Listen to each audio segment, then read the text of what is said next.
Did the Dallas Cowboys just find a hidden gem in the sixth round? All that and more in this episode of the Locked On Cowboys podcast.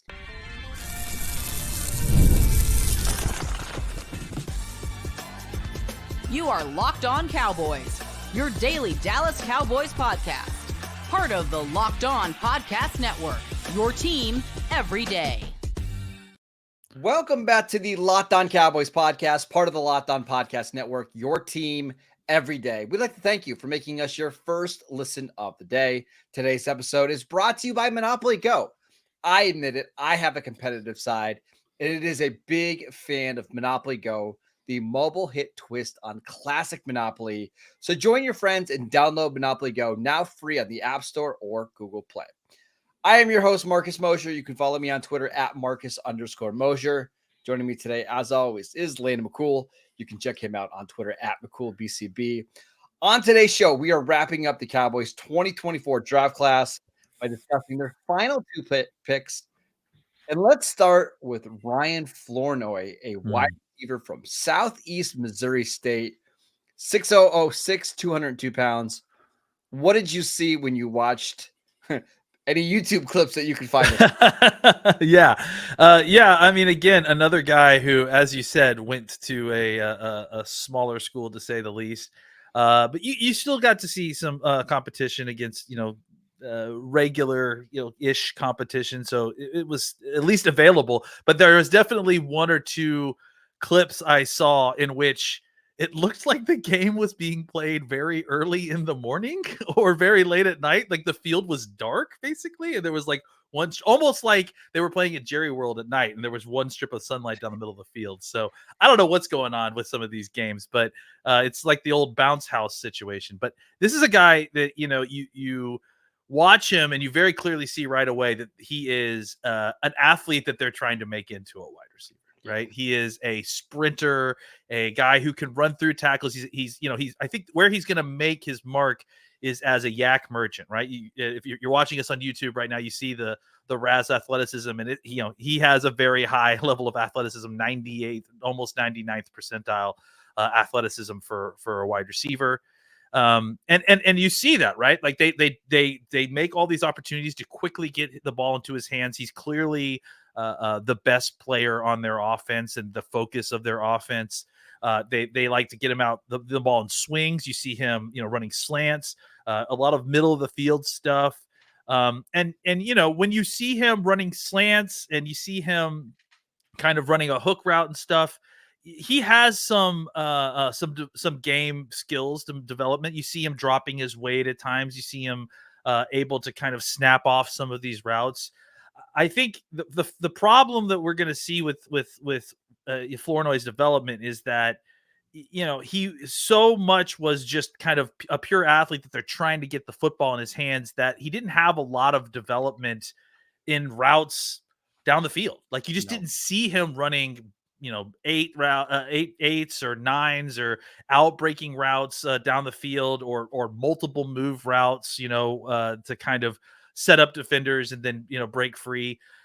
He has all the athleticism in the world. He's got he was a 4.4 guy. He's got good body control. He's got really big hands. Like he's got like 10+ inch hands, which I think really helps him snatch the ball, and you see that. And so he's good at catching the ball in traffic. He's good at taking the ball and absorbing contact and holding on to it and spinning through guys.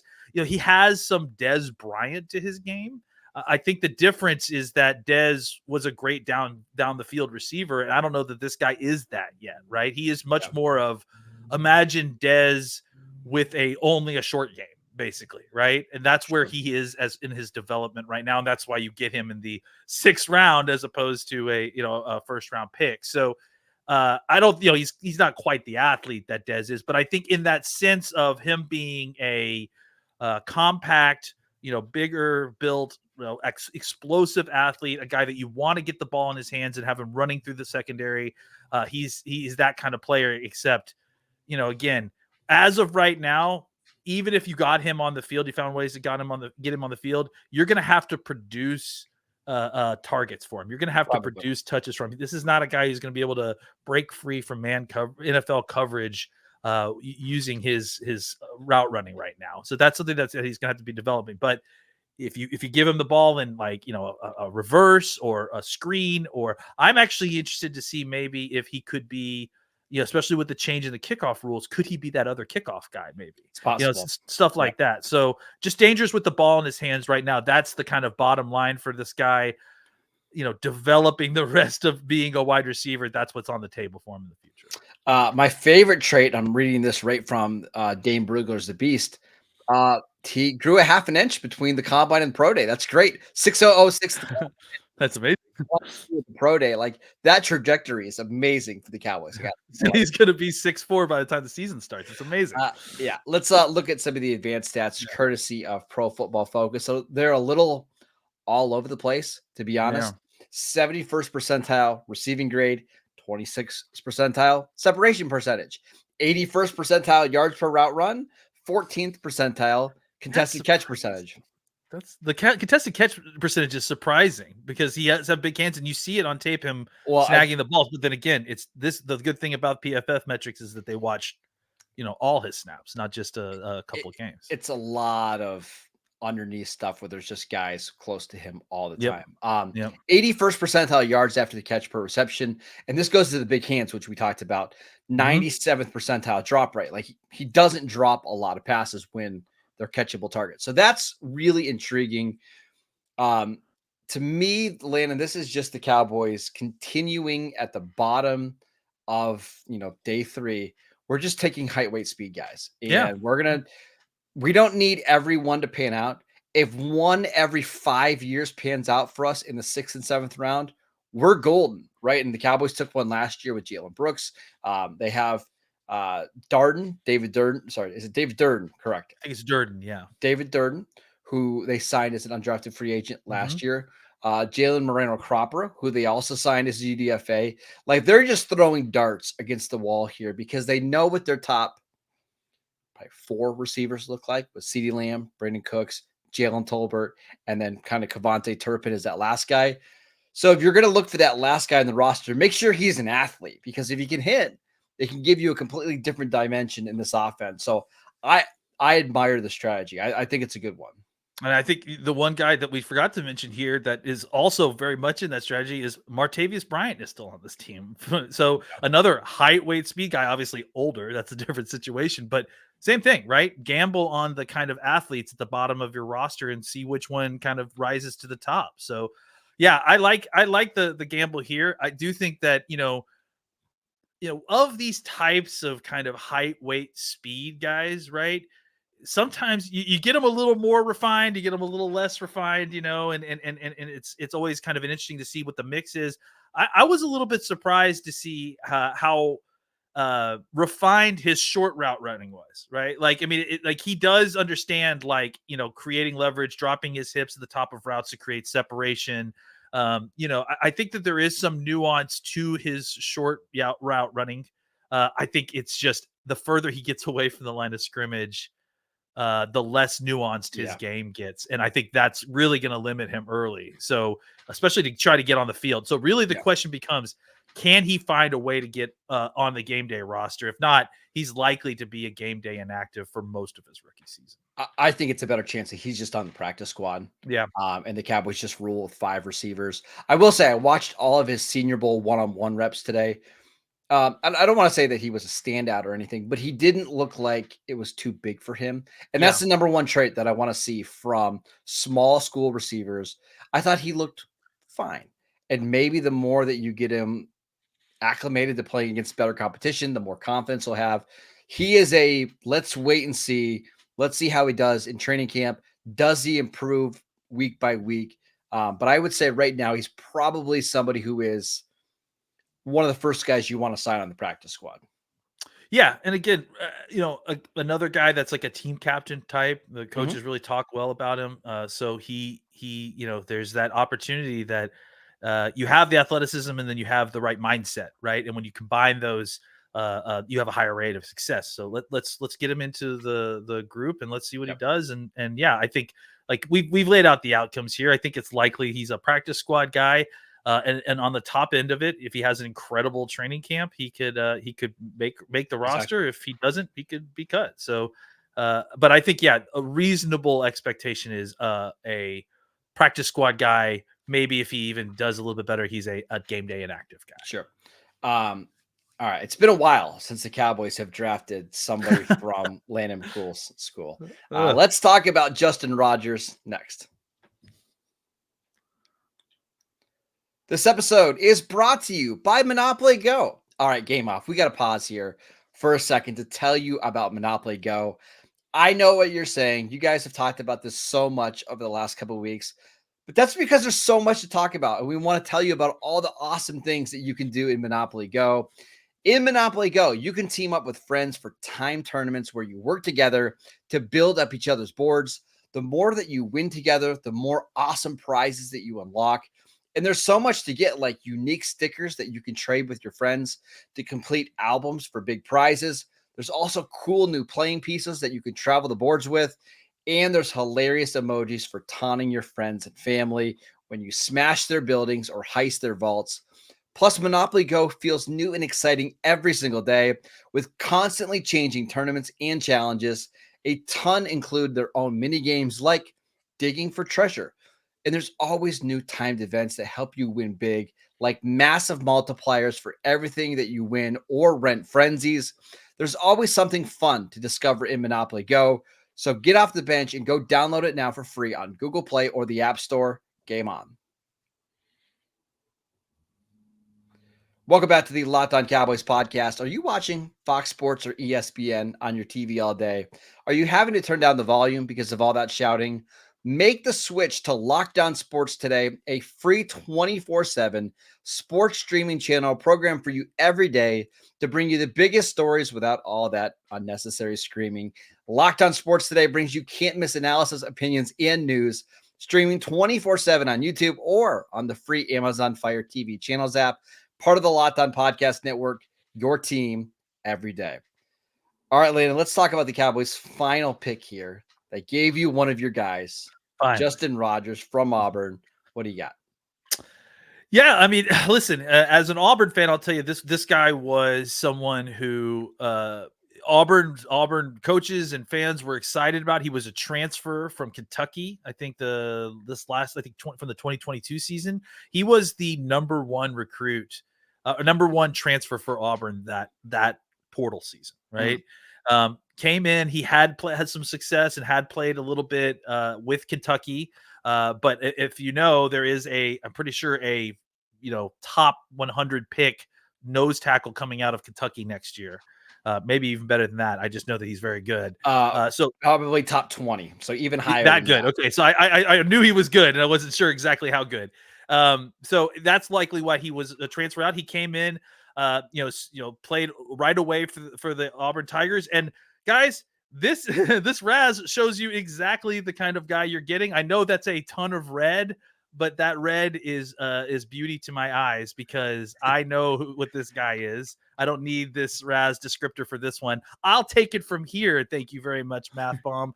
This guy is the sloppy nose tackle that this team has been asking for years. And honestly, you want to talk about Mozzie, that's fine. Mozzie is definitely going to be a nose tackle. He's going to be, we just heard yesterday from Sam Williams about all the weight he's gained. He's getting it back. He's going to be put in that spot. That's fine. Mozzie has a level of athleticism that definitely could have seen him play three technique. We even did see him play a lot of three technique, more three technique than he did nose last year, whether that was good or bad. That is not going to happen with this guy. That is not an option for this guy. This guy is a huge roadblock that you stick in the middle of some offense and you make them work around him. He is not going to get outside the B gap. He's not going to chase guys down from behind. He's not going to pursue a quarterback from as he boots out of the side. What he is going to do is he is going to sit in the middle of that defense. He is going to plant his legs into the ground, and it's going to take more than two offensive linemen to move him off of his spot. He may not be able to do much else, but that he does extremely well. And I think, he has, when you watch him, he's doing this, for 2+ years in the SEC against Alabama, against Georgia, against, some of the best offensive linemen in the country. And he's doing it, again, his job extremely well. So Why is he a 7th round pick? Well, because run game is not as important. Defensive tackles nowadays need to have a lot of pass rush in order to be kind of valued at anything above where we are right now. And this was a class in which this was a guy that probably in a normal class gets signed in an undrafted free agent. Probably. But I would just knowing who he is, I guarantee you that he probably would still end up making a roster because he's so good at that singularly useful skill that that there's a need for that across the NFL. And obviously the Cowboys have had a need for this for a while. So for them, again, this to me, Auburn homer or whatever, that's not really this. What it is I was more excited as a Cowboys homer to see them truly draft an actual, like, there's no way to argue this. This guy is a nose tackle. He's not playing any other position besides nose tackle. Like, this is a true hog molly in the middle. I'm excited to see it just because I think it's a commitment to stopping the run that the Cowboys, frankly, have been lacking for the last few years.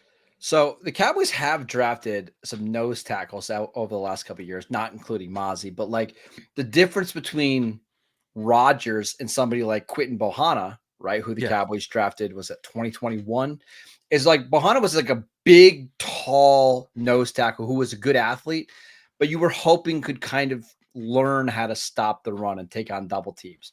Rogers isn't the athlete. He doesn't have that size. His arm length is 33 inches, which is below average. He's 6'2.5", but he can hold up against double teams, right? Like that is the one thing he can do really, really well.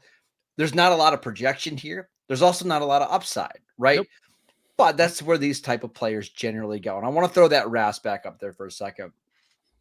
One of the things I was actually talking to Kent a while ago, he said, don't overreact to the RAS score when it comes to nose tackles, because you're basically just drafting guys with size. Like if you look at DJ Reader's RAS, it's almost identical to Justin Rogers. He doesn't have the athleticism to chase guys sideline to sideline. His explosiveness isn't good. He's just incredibly strong. Now, I'm not comparing Rogers to DJ Reader. It's just of all the positions in the NFL, Raz probably matters the least when it comes to nose tackle, because what this does, I'm going to throw it up again. What it doesn't show is your strength. These are all speed and explosiveness and quickness stuff, right?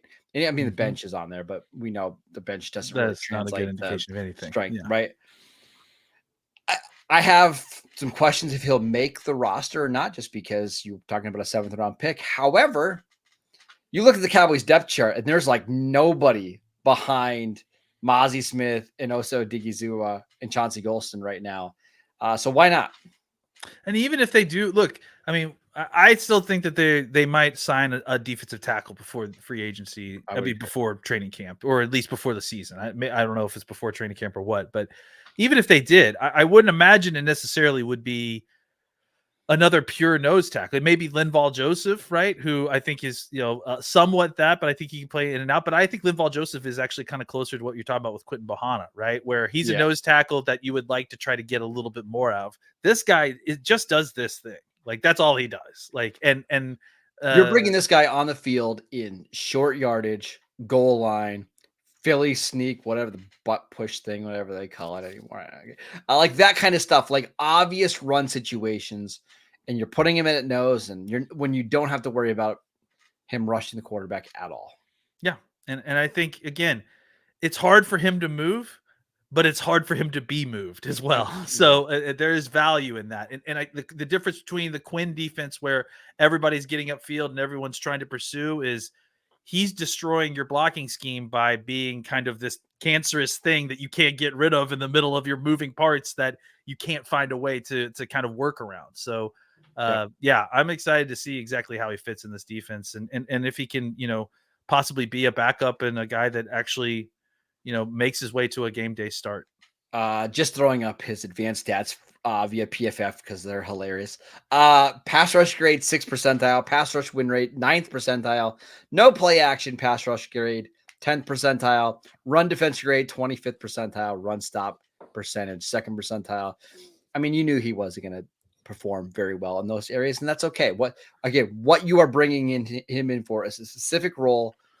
We'll see how it works against NFL offensive linemen. I think we'll find out very quickly in camp and in the preseason, but I admire at least them throwing a pick at this position because they need one. And it shows a commitment to it, which is, more than what we've seen, previous years, frankly. Yep. So, yep. All right, let's talk about what's next for the Dallas Cowboys now that the draft is over. What do they need to do on their roster to get ready for the season? We will get to that next.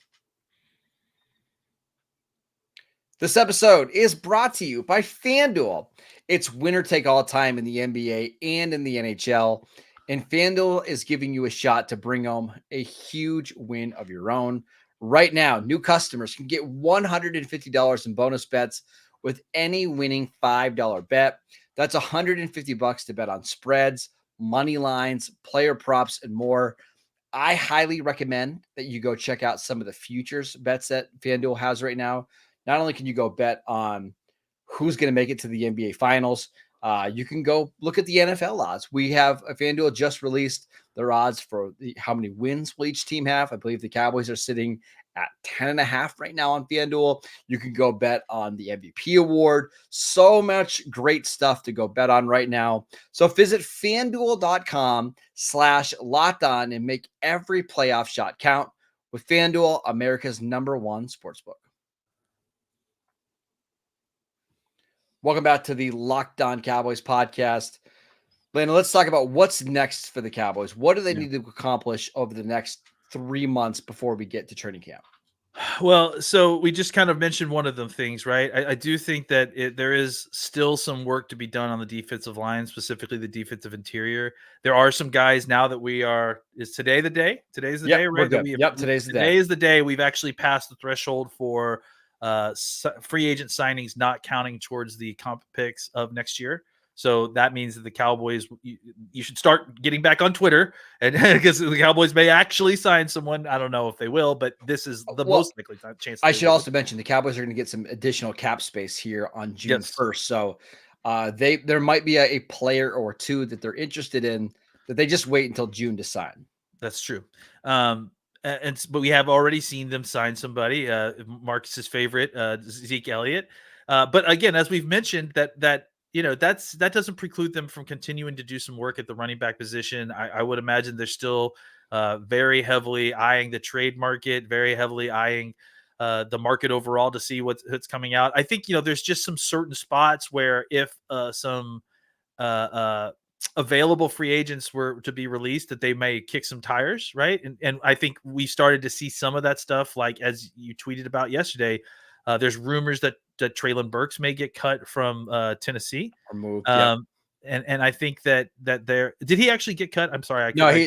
There's just a chance that he could get traded. It doesn't seem like the new regime is all that thrilled with him.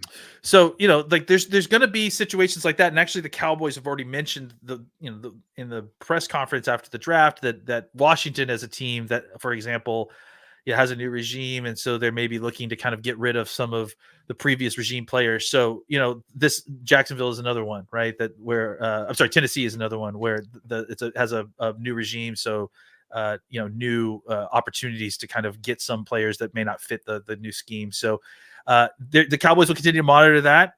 And I think there are definitely some spots where you feel, like we said, that you feel like that they could add some players, for depth, maybe even another linebacker. I think, they're mostly good at offensive line. It feels like tight end is probably pretty full, wide receiver. If it's the right wide receiver, maybe you could add, like I said, like Treylon Burks or something like that. Quarterback, obviously not. Corner. The interesting thing I wonder is, do you think there could be some interest now that we're through this? Maybe if we get to June 1st and seeing if Stephon Gilmore wants to come back. Like those are the kind of things that I'm interested to see where the Cowboys go in that route. Maybe not. Maybe they feel like they're comfortable with what they've got and they'd like to roll with the younger guys and kind of get cheaper there. But he is still out there. He's wearing a cowboy hat, which I guess everyone freaked out about yesterday and assumed QAnon that meant that he was showing up in the Cowboys locker room tomorrow. But no, it didn't help that Zeke wore the number is going to wear number 15 and not number 20. well, that honestly helped you double down on the whole conspiracy, right? So, yeah. So I think there are still some moves out there to be made before training camp. And again, like, either now that the comp pick formula is unaffected, and even more so after the June 1st money starts rolling back in.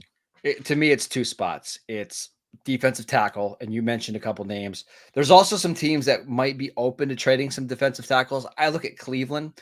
Cleveland's pretty loaded with defensive tackles, especially after drafting Michael Hall from Ohio State in round 2. Maybe somebody like Maurice Hurst could be an option if the Cowboys want to sign or trade for somebody there.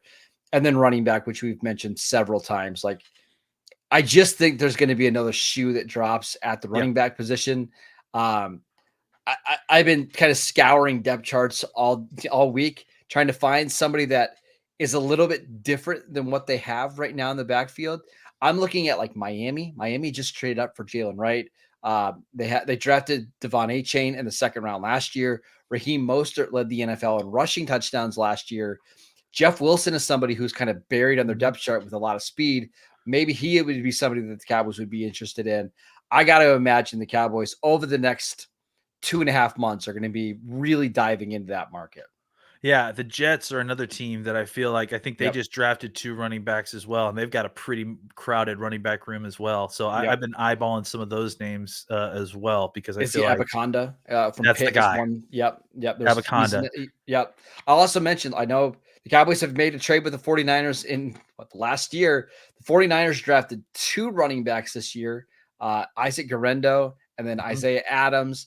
They drafted Jordan Mason last year early. Obviously, they have Christian McCaffrey.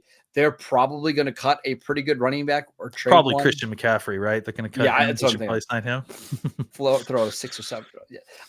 So we'll see. I do think as we get closer to camp, some of this stuff will figure itself out, because there's just going to be a really talented running back that's clearly not going to get touches, that wants out, and they see the Cowboy situation and they want to go there. So I would say just be patient on that one. Yeah, I think so too. And you can, like we've been trying to say, you can be patient here with the running back spot, because unlike mostly any other position, except for maybe nose tackle, as we mentioned earlier, there are very few positions in which there is at least some kind of quality, potentially starter level depth in the free agent market at all times. Yes. And the running back position is one where you can get a competent, quality starting running back of multiple different flavors almost at any point during the regular or off season. And especially as we get through training camp and towards the end of training camp, those opportunities will even further increase as people make their moves up and down depth charts, coaches start picking favorites, that sort of thing. So there's going to be more windows for us to get a running back. This is not over yet. All right, that is it for today's show. We want to thank you for making Locked On Cowboys your first listen of the day. On tomorrow's show, we're going to be answering your Twitter questions. I know we haven't had a chance to do that over the last couple of weeks, so make sure you get them into us at Marcus_Mosher, at McCoolBCB. We will try to get to as many as possible. Go download the podcast wherever you get your podcasts. We are free and available on all platforms. Check out the show on YouTube as well, and we will see you right back here tomorrow to answer your Twitter questions.